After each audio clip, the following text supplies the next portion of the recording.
আইন শৃঙ্খলা যেটা নষ্ট হয়ে যাচ্ছে, একদম লবণের হয়ে যাচ্ছে, মানুষ ঘর থেকে বেরোতে পারছে না। সবার আগে শেখ হাসিনাকেই দেশে ফিরিয়ে আনবো। আমি আপিল করলে জাতিসংঘ মানতে বাধ্য, কারণ শেখ হাসিনার পদত্যাগের দালিলিক কোনো প্রমাণ কারো কাছেই নেই। দেওয়া এক সাক্ষাৎকারে এমনটাই জানিয়েছেন রাষ্ট্রপতি মোহাম্মদ শাহাবুদ্দিন। এবার শেখ হাসিনার ফাঁদে পা দিয়েছেন অন্তর্বর্তী সরকারের প্রধান উপদেষ্টা ডক্টর মোহাম্মদ ইউনূস। গণঅভ্যুত্থানের নামে পরিকল্পিত ষড়যন্ত্রের মাধ্যমেই শেখ হাসিনাকে উৎখাত করে দেশ ত্যাগে বাধ্য করা হয়েছে।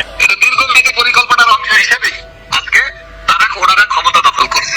ফাঁসি পর্যন্ত আমাদেরকে অপেক্ষা করা লাগবে না, তার আগেই আমাদেরকে শেষ করে দেওয়া হবে। প্রিয় দর্শক, এই মাত্র পাওয়া খুবই গুরুত্বপূর্ণ ভিডিওতে আপনাকে স্বাগতম।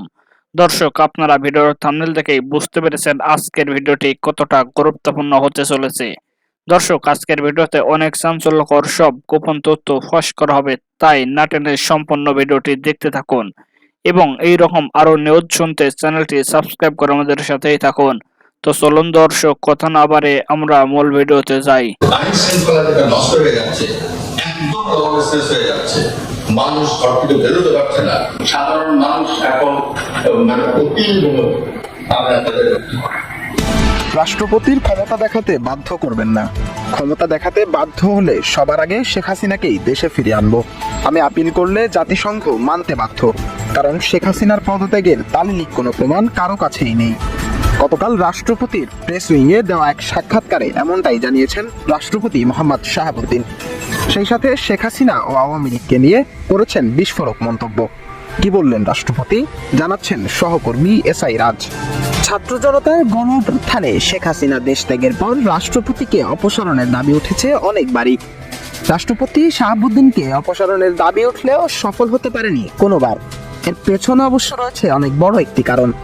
রাষ্ট্রপতি দেশের সংবিধানের সর্বোচ্চ মর্যাদা সম্পন্ন পদ হওয়ায় দেশের সবাই রাষ্ট্রপতির আদেশ মানতে বাধ্য। তবে বাংলাদেশে ঘটে চলেছে তার বিপরীত কিছু। তবে সব ধোঁয়াশা কাটিয়ে অবশেষে মুখ খুললেন রাষ্ট্রপতি মোহাম্মদ শাহাবুদ্দিন। গতকাল তিনি বলেন, রাষ্ট্রপতির ক্ষমতা দেখাতে বাধ্য করবেন না। ক্ষমতা দেখাতে বাধ্য হলে সবার আগে শেখ হাসিনাকেই দেশে ফিরিয়ে আনবো। এছাড়া তিনি আরো বলেন, আরেকবার রাষ্ট্রপতিকে অপসারণের দাবি উঠলে শেখ হাসিনাকে দেশে ফিরিয়ে আনতে বাধ্য হব। আমি আপিল করলে জাতিসংঘ মানতে বাধ্য, কারণ শেখ হাসিনার পদত্যাগের দালিলিক কোনো প্রমাণ কারো কাছেই নেই। এসআই রাজ, নিউজ ডেস্ক। এবার শেখ হাসিনার ফাঁদে পা দিয়েছেন অন্তর্বর্তী সরকারের প্রধান উপদেষ্টা ডক্টর মোহাম্মদ ইউনূস। এমন এক বিস্ফোরক মন্তব্য করেছেন সাবেক সংসদ সদস্য গোলাম মলরনি। নভেম্বর মাসের 10 তারিখে শেখ হাসিনা ডক্টর মোহাম্মদ ইউনূসের জন্য একটি ফাঁদ পেতেছিলেন এবং সেই ফাঁদে কোনো রকম বিচার না করে, বিশ্লেষণ না করে ডক্টর মোহাম্মদ ইউনূসের যারা কর্তা ব্যক্তি রয়েছেন এবং সরকারে যারা এই মুহূর্তে পরিচালক রয়েছেন, তারা সবাই সেই ফাঁদে পা দিয়েছেন। আজ বৃহস্পতিবার 14 নভেম্বর সামাজিক যোগাযোগ মাধ্যমে তিনি বলেন, শেখ হাসিনা 80 দশক থেকে দুষ্ট বুদ্ধি নিয়ে চলাফেরা করছেন এবং ঠিক তেমনই ভাবে 10 তারিখের হাসিনার দেয়া ফাঁদে পা দিয়েছে দেশের অন্তর্বর্তীকালীন সরকার।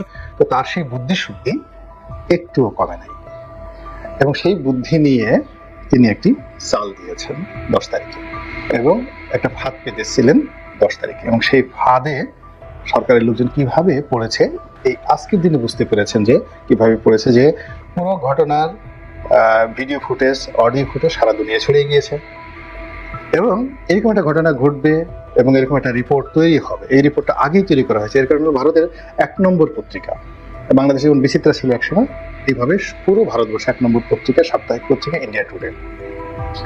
তো সেই পত্রিকার একটা স্টোরি সঙ্গে সঙ্গে ছাপা হলো। মানে এটা তো সাপ্তাহিক পত্রিকা, মানে যে সংখ্যায় যেই তারিখে এই পত্রিকা প্রকাশিত হবে, যেদিন এই পত্রিকাটা সপ্তাহে প্রকাশিত হবে, তার আগেই এই রিপোর্টটা যদি তাদের তৈরি করা না থাকতো, রাতারাতি এত রিপোর্ট তারা তৈরি করতো না। তাদের শুধুমাত্র একটা ঘটনা, কাহিনী আর একটা ছবি দরকার ছিল, আর বাকিটা তারা যেভাবে চেয়েছে সেইভাবে এখানে আমরা নাচানাচি করেছি। গেল ইন্ডিয়া, আবার ইন্ডিয়া টুডেতে যেভাবে পত্রিকায় তারা প্রতিবেদন প্রকাশ করেছে, একইভাবে এটা হোয়াইট হাউসে চলে গেছে, একইভাবে এটা পেন্টাগনে চলে গেছে, একইভাবে আমেরিকাতে চলে গেছে এবং একইভাবে ট্রাম্পের যে অফিস, ডোনাল্ড ট্রাম্পের যে অফিস, সেখানে চলে গেছে এবং সেখান থেকে স্বয়ং ট্রাম্প মনে হলো যে তিনি যে টুইট বার্তা করেছেন, এই টুইটটা শেখ হাসিনা নিজে লিখে দিয়েছেন অথবা সজীব ওয়াজেদ জয় নিজে লিখে করেন।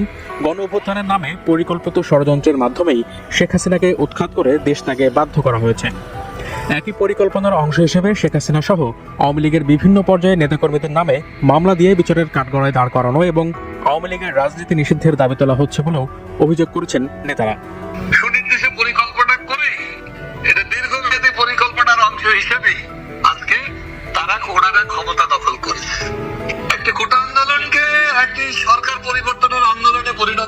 করা হয়েছে।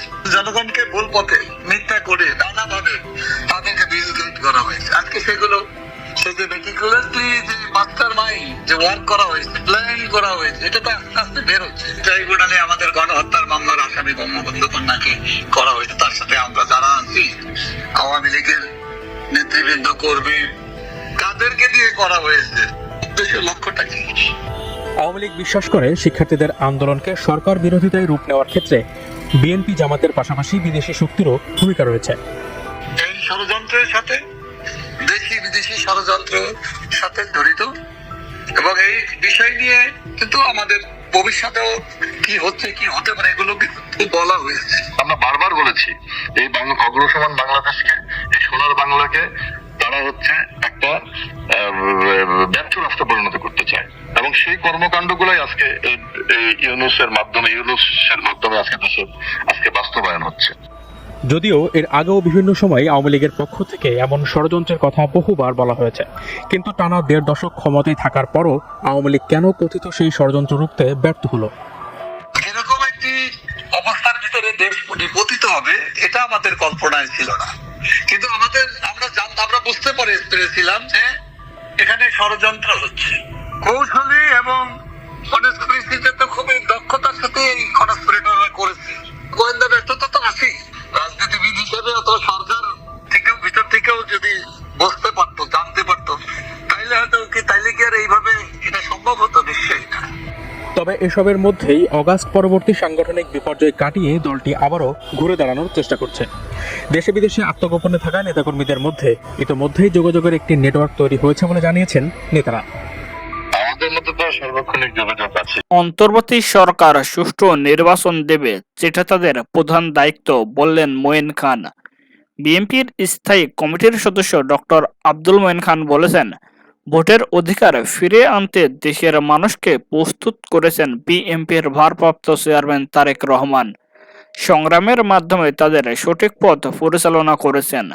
আগামীতে এই অন্তর্বর্তীকালীন সরকার একটি সুষ্ঠু নিরপেক্ষ নির্বাচন দেবে, যেটা তাদের প্রধান দায়িত্ব। সেই নির্বাচনের মাধ্যমে দেশে গণতন্ত্র পুনরায় প্রতিষ্ঠিত হবে। আজ শুক্রবার রাজধানীর মিরপুরে জাতীয়তাবাদী বাউল দল কেন্দ্র কমিটির উদ্যোগে জাতীয় বিপ্লব ও সংহতি দিবস উপলক্ষে আয়োজিত এক সাংস্কৃতিক অনুষ্ঠান ও আলোচনা সভায় তিনি এইসব কথা বলেন। মঈন খান বলেন, দেশের মানুষ ভোট দিতে চেয়েছে, তারা ৭১ সাল থেকে ভোট দিতে চেয়েছে এবং গণতন্ত্র চেয়েছিল। সেটা কি তাদের কোনো অপরাধ ছিল? সেটা কোনো অপরাধ হতে পারে না। আর দেশ স্বাধীন হয়েছিল গণতন্ত্রের জন্য। কিন্তু এই আওয়ামী লীগ ৭১ থেকে ৭৫ সালের মধ্যে দেশকে একদলীয় বাকশালে পরিণত করেছে। আয়োজক সংগঠনের সভাপতি মোহাম্মদ রফিকুল ইসলাম তুহিনের সভাপতিত্বে সভায় উপস্থিত ছিলেন ঢাকা মহানগর উত্তর বিএনপির সদস্য সচিব মোস্তফা জামান, যুগ্ম আহ্বায়ক মোস্তাফিজুর রহমান সেগুন, এস.এম. জাহাঙ্গীর, ফেরদৌস আহমেদ মিষ্টি, আব্দুর রাজ্জাক দপ্তর সহ আরো অনেকে।